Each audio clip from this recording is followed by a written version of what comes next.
What up, Faction Army? We're gonna be talking about...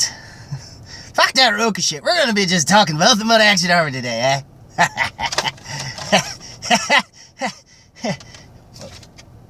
Wait, what the fuck is this?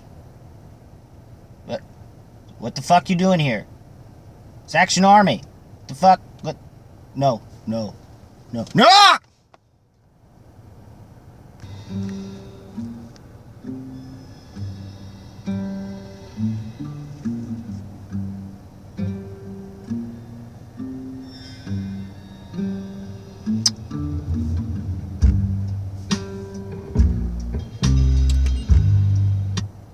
What up,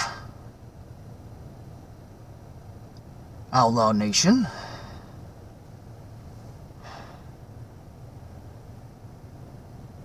To Schmoedown Rocks, the week in Rocha. Also, well, it's kind of Halloween, so kind of had to do something special, I guess. So, yeah, here we are. Sorry to Action Army for that cold opener, but yeah, you're gonna have to deal with this mess for a while. You know, I could take this off. We work for a thumbnail. But anyway, this is Week of Rocha. End of Anarky Round 2. And the champion, as well as the championship matchup for the singles title. Both of which involve Rocha in some way, shape, or form. We had Action Army, it's just a shame I wasn't able to dress up for that. I apologize. I'm also starting to figure out that the whole 5 Horsemen thing only works because of Rocha in this mask. And, you know, V for Vendetta's 5th of November bullshit. I almost feel like I could have easily waited till the 5th of November. But that would almost be next Monday, actually. Now, wouldn't it? I don't know why I said Sunday. Well, anyway. Yep. This happened. So, I guess, well, with, Rocha and Merle had their them Founding Fathers. Yeah. That was actually, you know, I'll give Rocha this. You think Rocha and whoever else was involved in any matches this week, I'll tell you what, were one hell of matchups. I'll say that much. Let's see. We'll start with end of round 2. That kind of wound up. It was really very interesting, and it was very, probably as far as I'm concerned, if not for round 2, just round 2, probably the best, almost the best, maybe first, second best Schmoedown match in this entire tournament. First or second, possibly behind or possibly above the Take Cannoli Self-Righteous Brothers match. But anyway, yeah.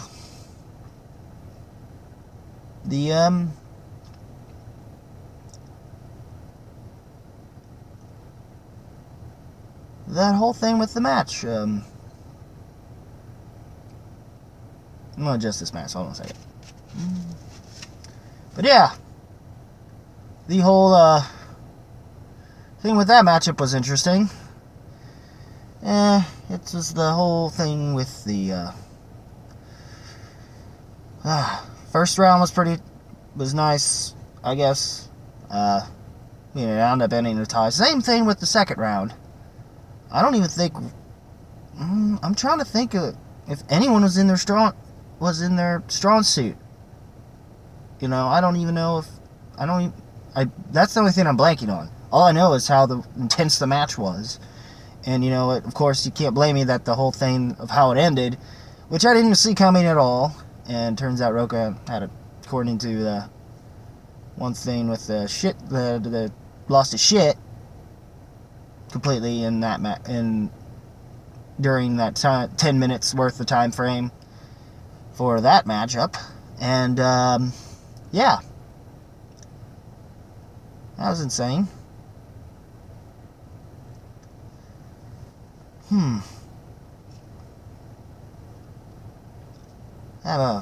Oh boy. That match was, yeah. Yeah, I'm just trying to focus and not lose my mask here. Sorry if I'm a lot of dead air, dead space. But anyway, the thing, I will say that, in fact, those of you probably saw my little Facebook post in the Schmoedown page, probably already knows my thoughts on this match anyway, and it's fucking awesome. They gave us one hell of a match. It was super intense. They're basically the match I think we were all prepping for the moment we knew these two were matching up together, and it's pretty well saving the best of round 2 for last, essentially, as I kind of figured was the case. And the whole controversy, even hearing Chance Ellison's take later on the following day, was somewhat interesting, but then eventually hearing a little more on Rocha's take. Now, the post-interview was nice. Props to Jen Sturger on that. But yeah, that was kind of fun. I'm probably going to have to use my hands more often. I'm not very good at the ASL, though. Since nobody's going to be able to read my lips, because they can't be moving in this mask. Or at least you can't see it, so... But, yeah. Well, hopefully you can hear what I'm saying, and the mask doesn't muffle that up. But yeah, this was a damn good match. In fact, I honestly, personally think that was the best match of the entire week. That being said, we did get one hell of a championship match. Everyone's talking about that being match of the year, even though I honestly think it should have been what we got in Anarky too. Should have been a contender. Round 2 between KOrruption and them. Yeah, KOrruption did, of course, they had the win. I mean, this was the one match where I was like, either way, I'm fine. I mean, sure, I'm not exactly Outlaw Nation page just yet, but hopefully by the time I'm done with this video, I'm probably going to try a little bit. I'm not going to be as involved thoroughly as the Action Army, and plus, if you're going to beat anyone of our members in team, Brad Gilmore put it better, I think, himself. If you're going to beat the two guys guys in Action, you better win that damn fucking belt, or else you just wasted my time.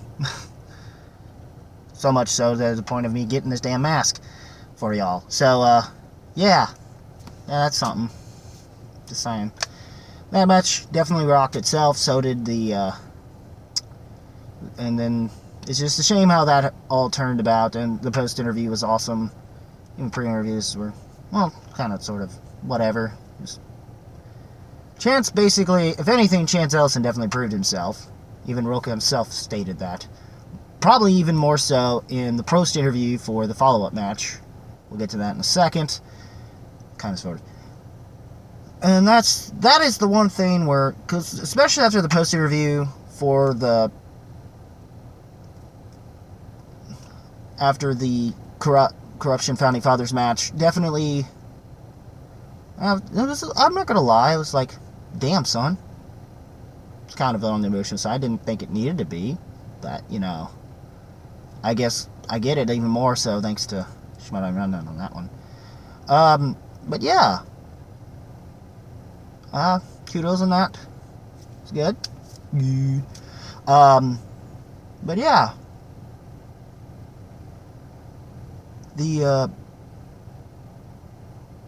then there's, of course, that Bibbs singles title on the line against John Rocha after his, of course, swift defeat of the Action Army.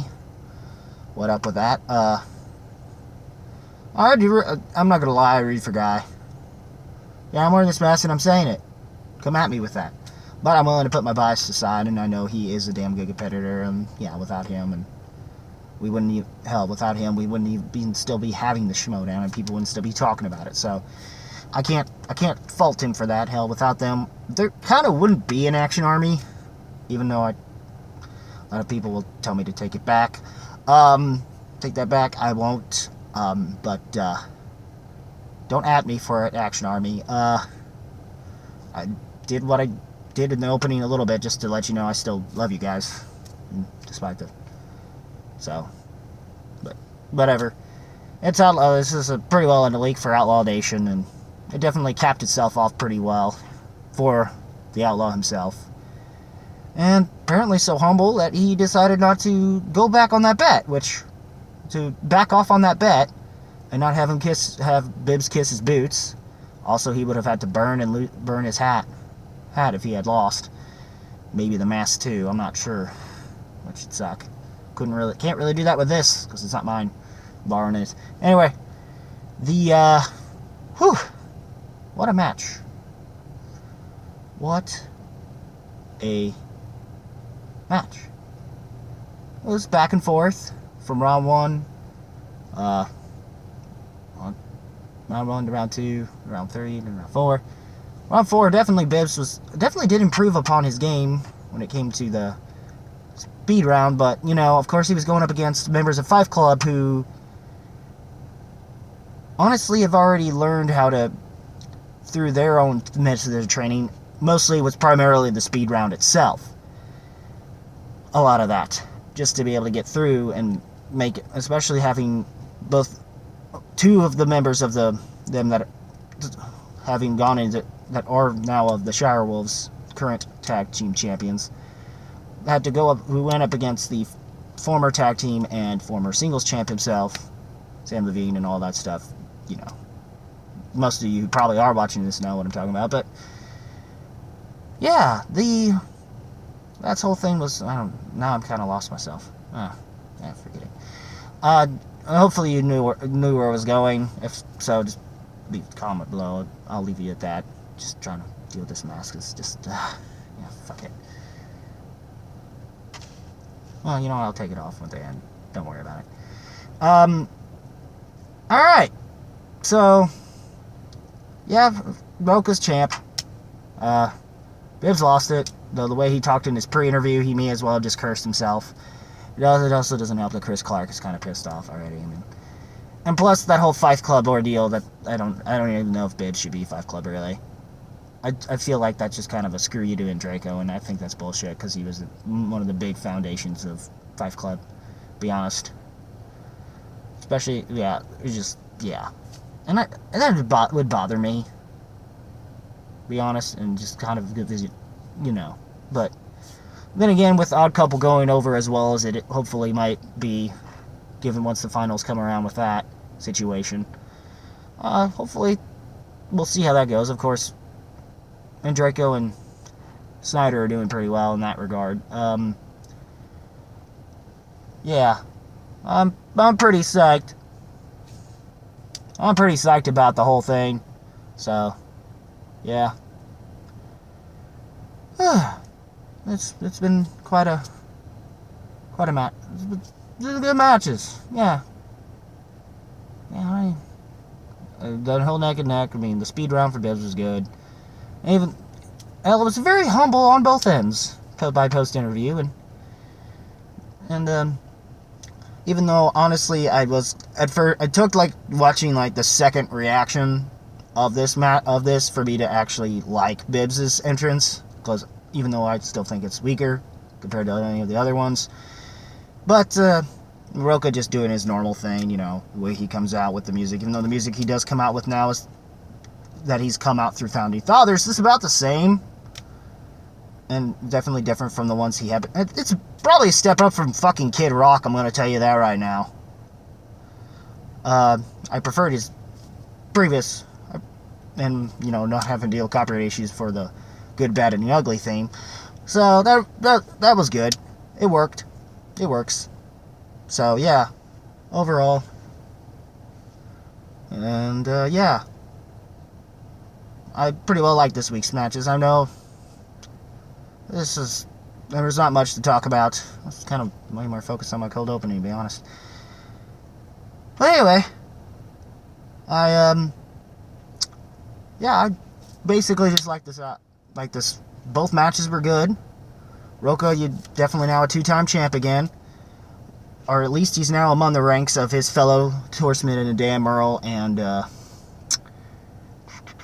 and Mark Riley, who, looking forward to who's the boss with that, though. I'm going to say that right now.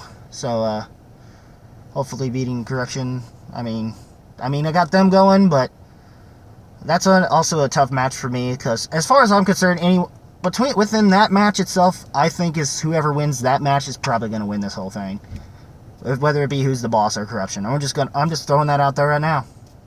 If not, I don't mind being wrong. More specifically, as long as if they get defeated by Odd Couple and not, Harris Brothers, because I was still a little perturbed with the whole last couple freaking matchups. I'm just glad we're not going to lose Wildberries, and Take the Cannoli might still be around. That's about it with that. But I definitely enjoyed this. I enjoyed this week's stuff, and that was a nice cap off.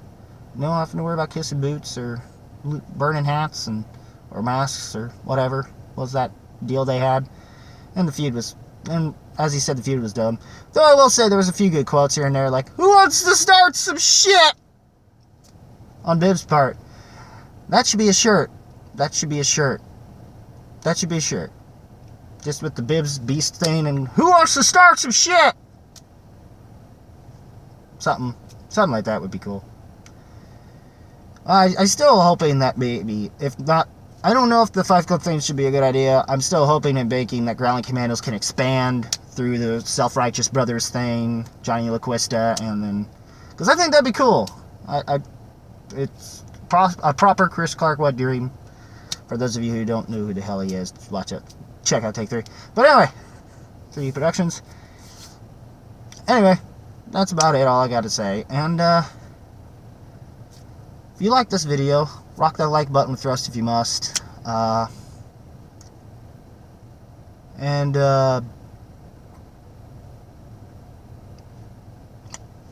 Also, please hit that subscribe button as best as you can. As much as you can, I guess.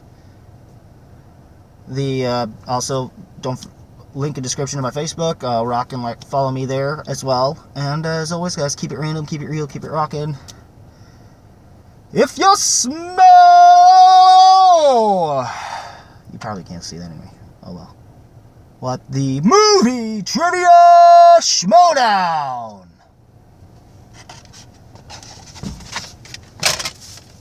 is cooking.